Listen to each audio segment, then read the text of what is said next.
Good afternoon, Your Excellency, and a Happy New Year. Thank you for taking the time to meet here with members of the press.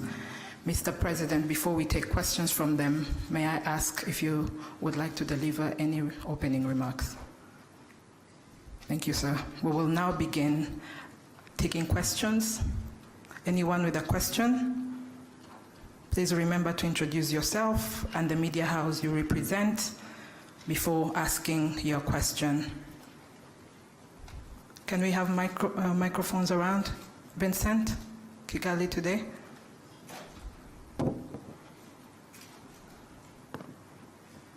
Thank you very much, Your Excellency.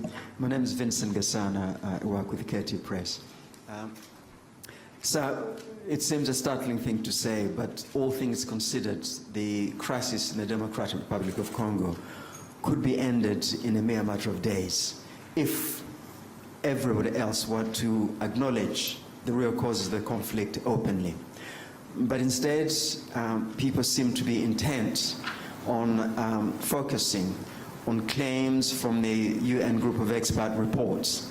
There is the recent statement from President Joao Lourenço, for instance, on the M23 rebel alliance entry into Masisi, seems to go on a supposed threat to territorial integrity of the DRC instead of the real causes of the conflict.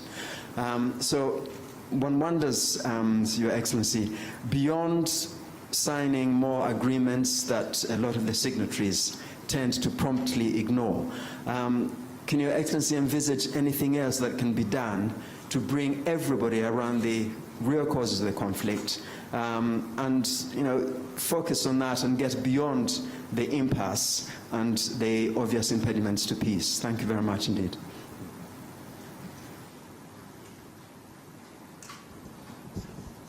All right.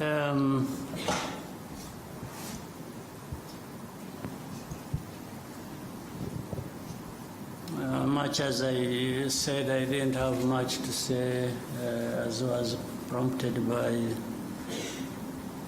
the moderator.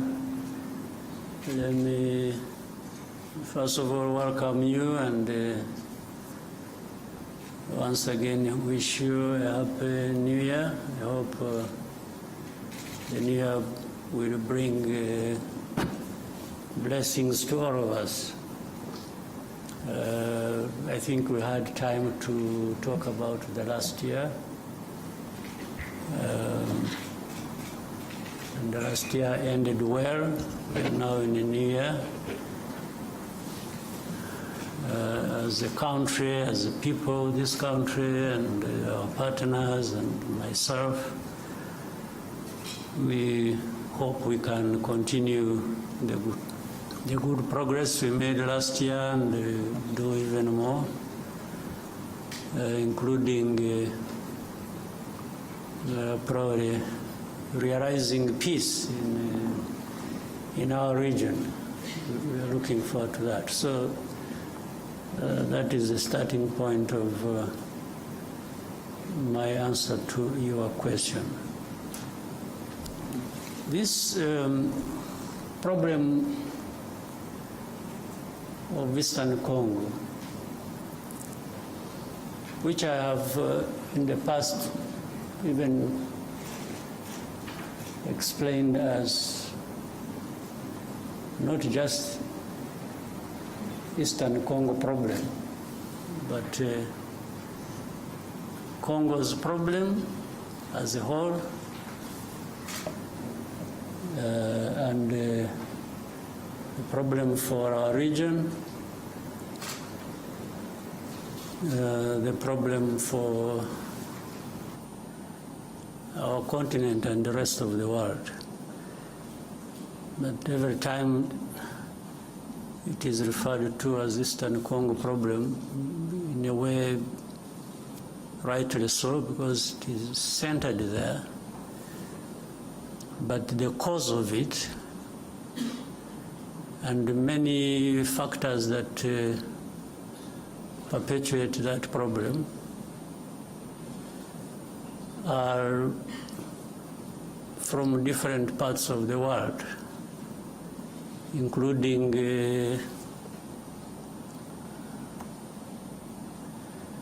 from the big countries as we know them, the powerful countries as we know them. In fact, that problem has roots in the history of that country, the history of our region, and the history of our continent, relating to even the early days of colonial time.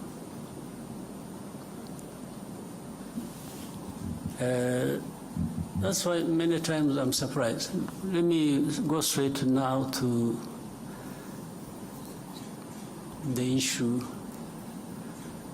raised, talking about, say, sovereignty,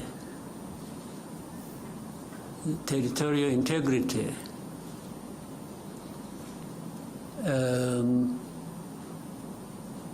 As you said, in the statement made from Angola,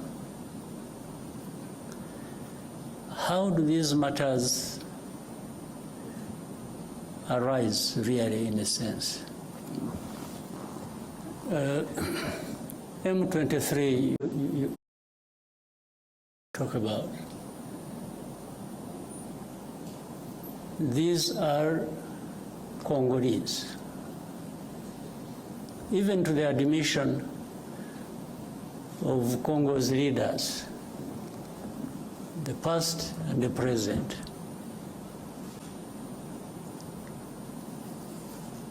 Now, why are they fighting? Why do we have over 100,000 refugees here in Rwanda, originating from that region? Why? Why do we have refugees here? Is it because Rwanda wants refugees and attracted them from Congo to come to Rwanda?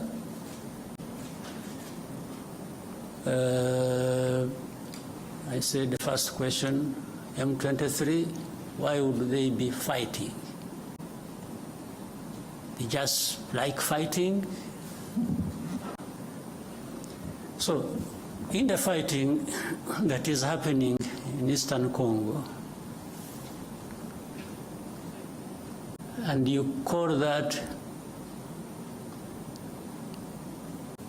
violation of sovereignty, territorial integrity, how does it arise?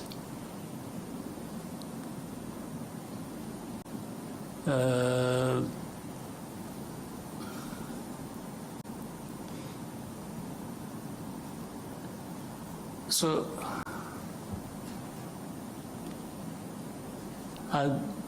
on one hand, these are Congolese.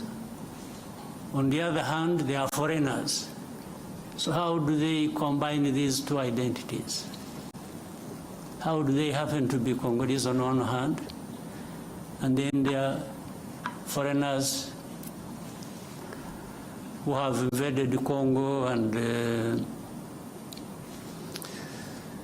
therefore breaching everything about sovereignty and territorial integrity? Maybe they mean something else. Let me also try to explain that. Those who make such statements, I would remind them and remind you here, and I know you know, people play like they are ignorant about things, yet they are supposed to be experts of that. This fighting that is happening in Eastern Congo, that has been going on for these last years, you mean here in this room, people don't know how that started, where it originated from? These groups fighting in Congo. The fighting that was started 2 more years ago these people fighting did not come from Rwanda as of the time the war started, or they started the war fighting. Maybe I even don't know whether it qualifies as such. These people they are of Rwandese background. I don't know whether it would even be right to say they originated from Rwanda. Most of them, Congo found them where they are or where they were. It's not that there was a movement from Rwanda. Maybe some might have originated from Rwanda by this movement from Rwanda to that part, long ago. Even either before I was born or when I was a kid myself. But what I meant that Congo found these people there has to do with this history I'm talking about, of colonial times and the drawing of colonial borders. But that's why also the Congolese leaders at one point admit that these are Congolese, and then try to find another reason and say, oh, but the fighting is supported by Rwanda. But they can't tell anybody and convince anybody that the actual people who are fighting now, who started this fighting we're talking about, came from Rwanda. They did not come from Rwanda.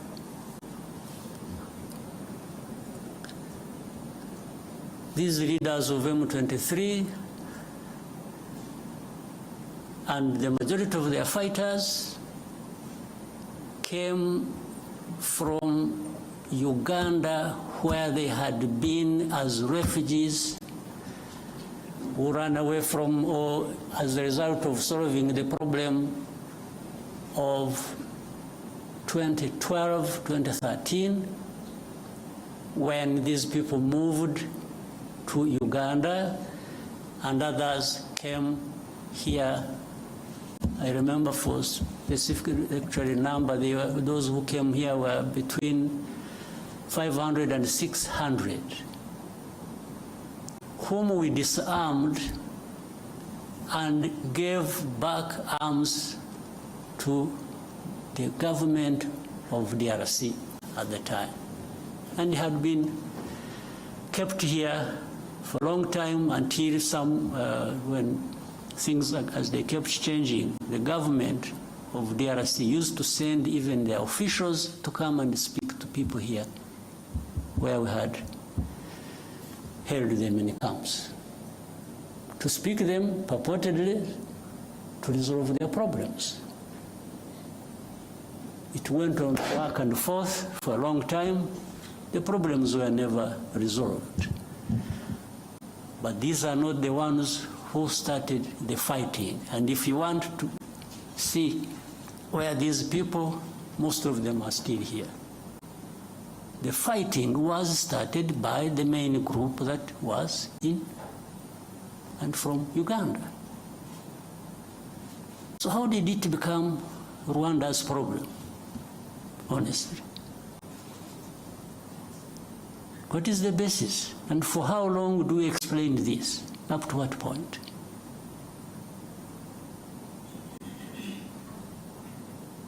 These people, the ones who lead this, and then the other hundreds of groups fighting in Eastern Congo, have nothing to do with Rwanda. The only reason Rwanda comes into question now for this is for a couple of reasons. One, these are Rwandophones. They speak in Rwanda. Well, but that is also what maybe became their main crime in Congo. So if they speak Kinyarwanda, that has turned into reasons for persecution. And that's why we have refugees here for over 2 decades.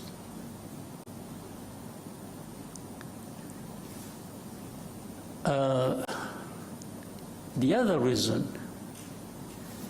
is the FDLR that has been these genociders who have been in Congo for the last 30 years, whom the international community have really entertained. I think they have deliberately preserved them. I don't know for what. Whether it is a gift of thanks to them for having committed a genocide here, or preserved them because they are anti-Rwanda and the government, and therefore they would use them as and whenever that is possible against Rwanda, to control Rwanda, to manage it the way they want. Otherwise, tell me, part of the reason is MONUSCO, this UN force, is in Eastern Congo, in the DRC, was actually to address this problem of FDLR that kept changing names over time. But after 30 years, if you ask the UN and say, what happened? If you really ask them what they've been doing for the last 30 years they've been there, and with tens of billions of dollars they have spent on it, what is there to show for that effort that was made? Only to end up blaming Rwanda for everything that is happening in Eastern Congo, or really in Congo, because even all problems of Congo are blamed on Rwanda by these so-called international community members, and together and in support of the DRC government. If DRC government is not encouraged to take its own responsibility for its people and its country, and everybody joins them to blame others for their problems, how do you expect Congo to actually address these problems that affect all of us? How? So the statement you referred to, therefore, is part of this, I don't know what to call it, honestly, but it just doesn't make sense. It doesn't add up for any solution to the problems at hand that we need to be addressing. I don't see how. Well, I imagine a scenario where if we didn't have Rwanda at all, or if you could relocate Rwanda to another part of the world and remove it from here, would that solve the problems of Congo or of the region? Really? So, and people get lost in the blame game, this, this, that, and forget to really address the root causes of the problems we have and find a solution. And then you have geopolitics being played into all this. Then you have the blame of colonial times being managed somehow, because those who were involved in the colonial times and who are blamed for it have the power to manipulate, and always fall short of doing what is right. You find they have groups they create, they say groups of experts. I mean, how do you expert in doing what? Then you find the groups of experts. These experts are led by people who are supposed to come and really cover up the blame that should be leveled against those who are responsible for those literary crimes of that past of colonial times.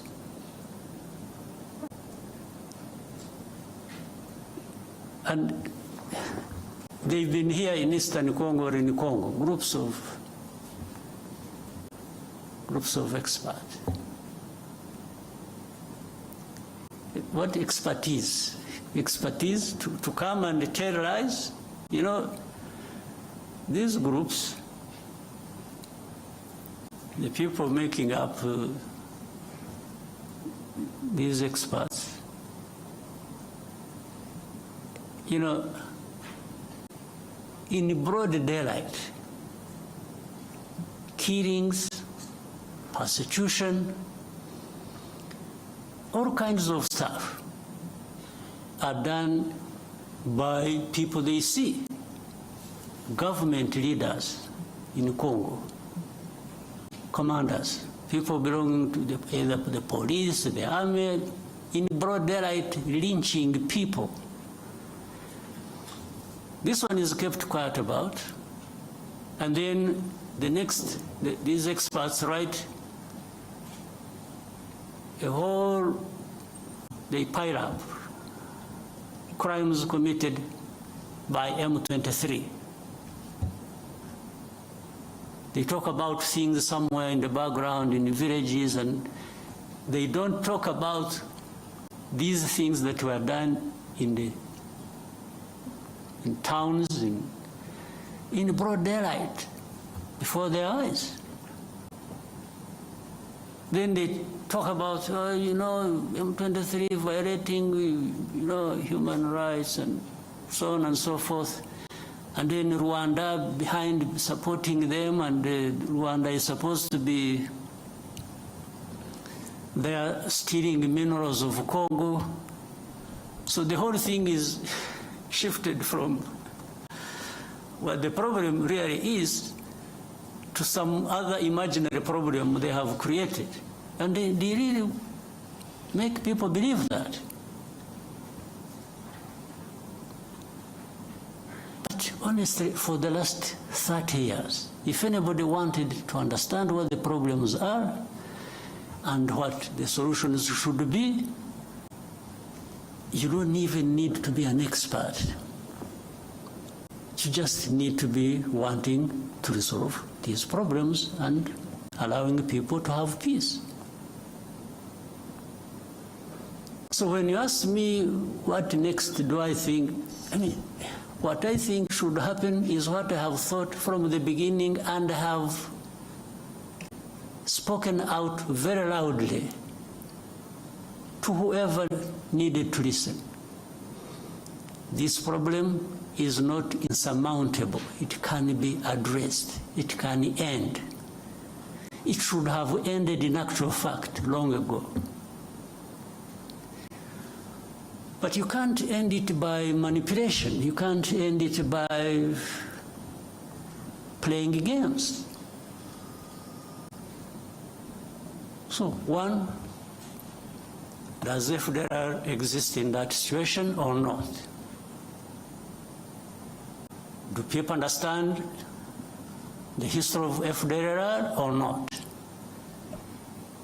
So why should FDLR be an issue even for discussion? Or why should it be a big problem that can't be resolved? We told these people, whoever was involved, that we started with DRC itself, even before the current administration in DRC. We used to approach these people. We even approached the current administration. We said, let's work together to resolve this problem, and that we will support you with whatever you think you need, and we will avail ourselves and our resources to actually help you fight this FDLR and eliminate it from. And they refused. I had even given them advice that, you see, Uganda has a problem of ADF and others based in Congo. We have a problem of FDLR based in Congo. Burundi also says they have a problem based in Congo. I said, why can't we, all of us, work together? Uganda works with the DRC, Rwanda works with the DRC, Burundi works with the DRC to eliminate the threat to security along our borders. I suggested to them, to the current administration, in 2019. Now, what they did, they allowed Uganda to go and to send in their troops to go and fight ADF. They allowed Burundi to quietly go into DRC to fight whichever their groups they are fighting are. When it came to Rwanda, they refused. Of course, that means something. They refused because either on their own or on advice by whoever, they actually didn't want this problem of FDLR addressed.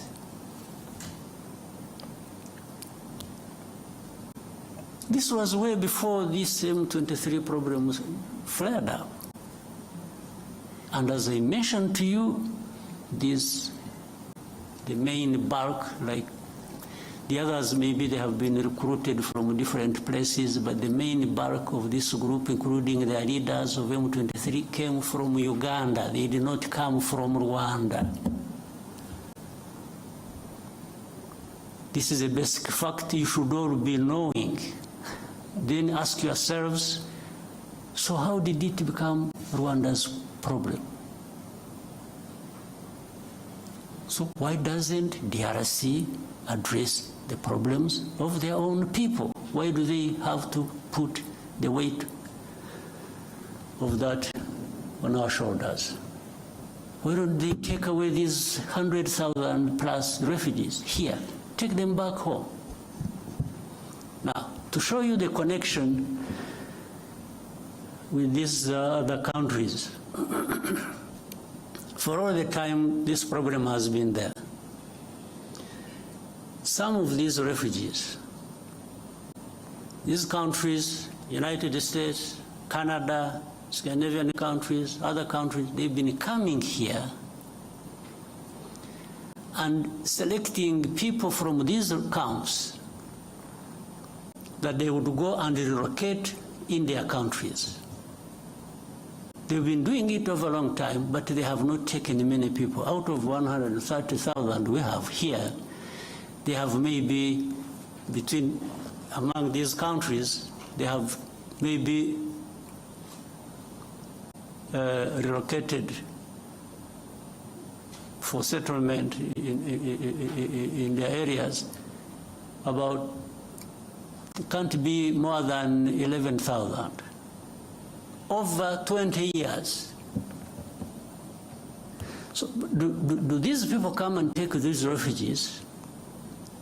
Or these people, knowing that they are taking Rwandese or they are taking Congolese? They definitely know they are taking Congolese. So how about those who are staying here and have not found a home anywhere in these areas? What happens to them? And they are coming every day, every time, with this fighting going on. So then they quickly find a solution in saying, let's blame Rwanda for everything. Then they make statements.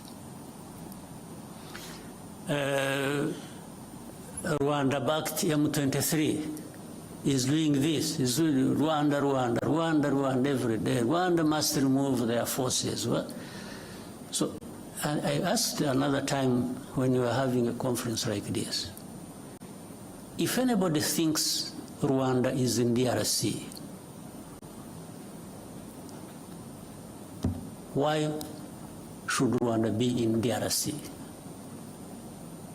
They should ask themselves that question.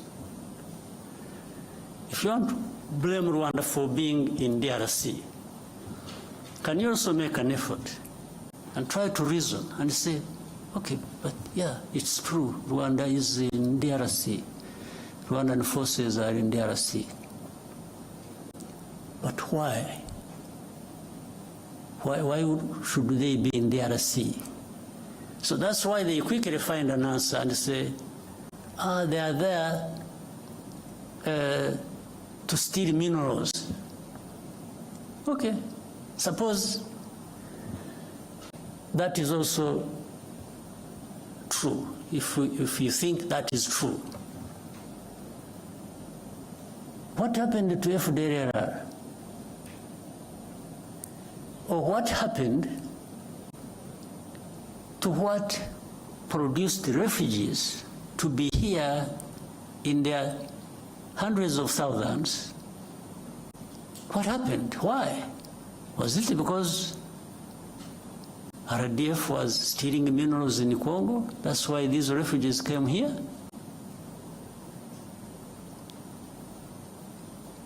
Is it?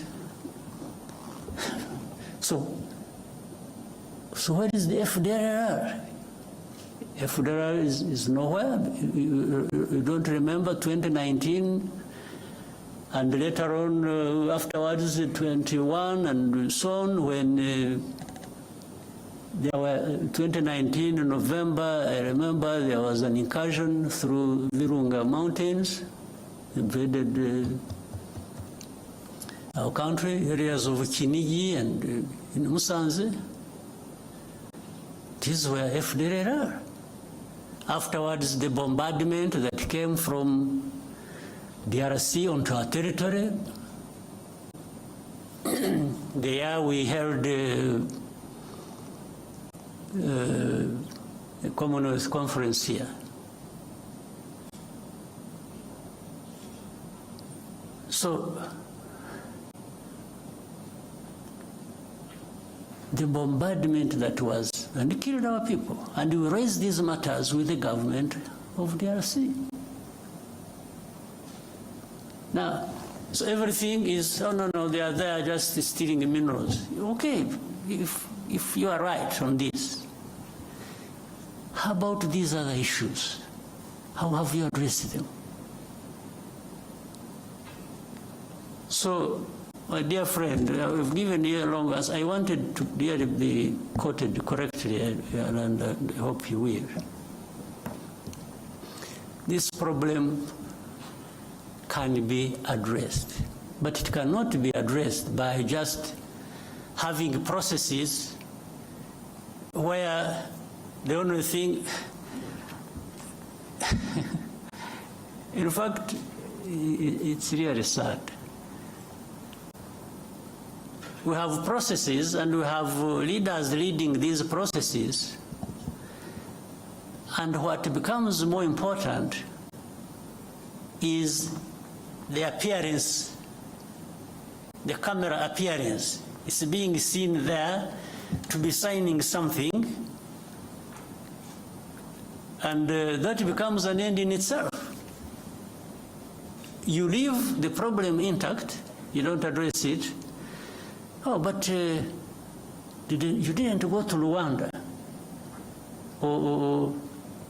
Okay, how about the time I went there? What happened? Because there are times I have been in these. In fact, up to a point I got tired of going. We have meetings in Nairobi, I was always present. We have meetings in Rwanda, I was always present. We have, wherever there were meetings to discuss how to end this problem, Rwanda was present. But in the end, even now as we speak, the importance is not ending the problem, the importance is in the process. It's in the appearance to be photographed and you say you were in Rwanda. So if you're not there, but I have discovered that being there and not being there amounts to the same thing. It doesn't address the problem. So we have to find a way of addressing the problems. Not processes becoming an end in themselves.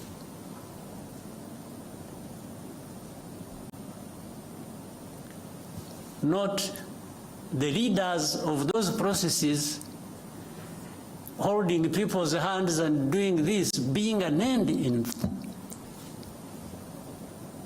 itself. We have to have results built on addressing the root causes. And then another time they say, oh, Rwanda, you see, you have influence on M23. By the way, influence just because some of those guys will speak the same language, so that becomes an influence.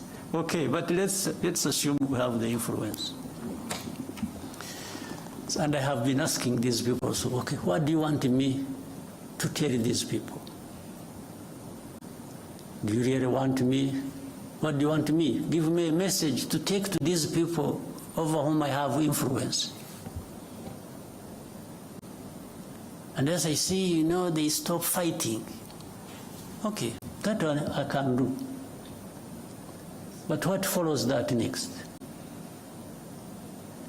Because if I tell them to stop fighting, and they are attacked and killed, who takes the blame? It's not you who sent me to tell them, it's actually me. Meaning I lured the people into, but then in all conscience, do you also want me to go and tell people that you should accept being denied your rights and keep quiet because some people, some powers are not happy? So maybe that's what they want me to tell these people. I can't. You never. You know, it happened when we met, you must have seen it, when I met President Tshisekedi in New York around General Assembly. And we had with us President of France, President Macron.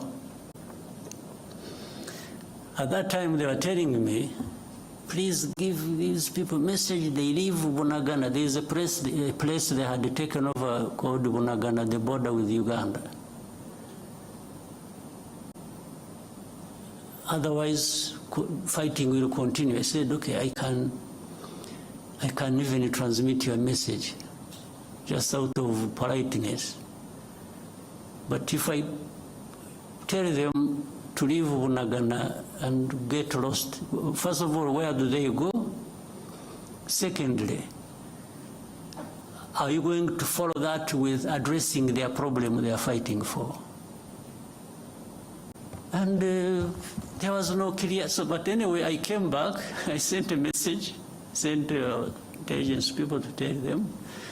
I said, for the good of the peace process, maybe somebody is thinking about to bring peace, you leave Bunagana as a symbol that you want to have a peace process going on and resolve the problem. As they are about, they agreed with the message I sent to them. In other words, they agreed with me. As they were preparing to leave, they were attacked. There was serious fighting. And then I called up these leaders. I said, but you people, you lied to me. You told me I should transmit a message that these people should leave, and then that will help a process to resolve the problem.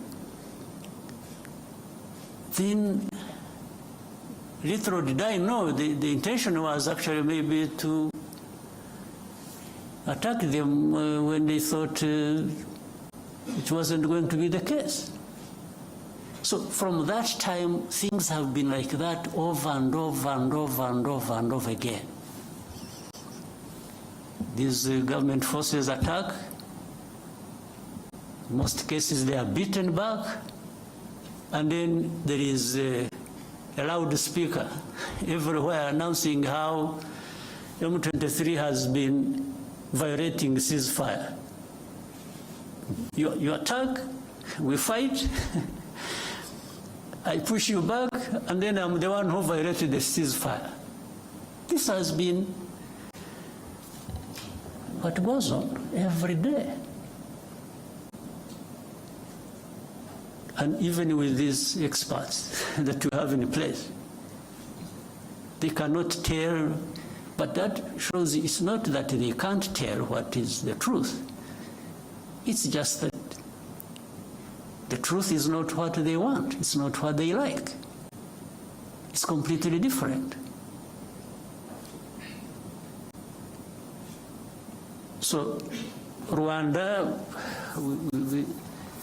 while we may be blamed for other people's problems, we are also happy to be blamed for our own problems of trying to defend ourselves, if that is what it means. We will defend ourselves at any cost. There's no question about it. I have told those who are behind all this in a very clear language. They keep asking me the same questions. I keep giving them the same answers. If there is anything that I can compromise on, it has nothing to do with ceding even a millimeter in terms of preserving the security of our country. Absolutely not. So, my friend who asked the question, the answers are obvious, they are known. But in their heads, these other people have their own other way of looking at things. They don't care about us, they don't care about anybody, they care about themselves. If you want to allow yourself to open up to be crushed, you get crushed, and that's not their business. They really facilitate that. So, let me end up with the wrong story here, but it is an